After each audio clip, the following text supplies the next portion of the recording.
విద్య అతిగా నేర్చుకోవాల్సినటువంటి శ్లోకాలు.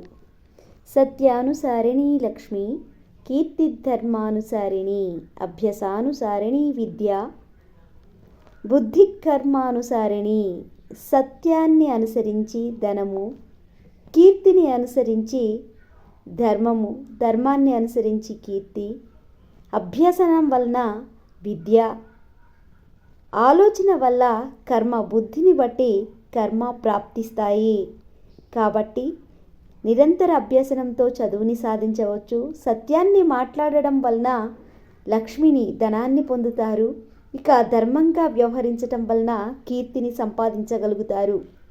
అలసస్య కుతో విద్య, అవిద్యస్య కుతో ధనం, అధనస్య కుతో మిత్రం, అమిత్రస్య కుత సుఖం. విద్యని నిర్లక్ష్యం చేసిన వానికి ధనం అనేది ఉండదు. ధనం లేనటువంటి వానితో ఎవరూ స్నేహం చేయరు.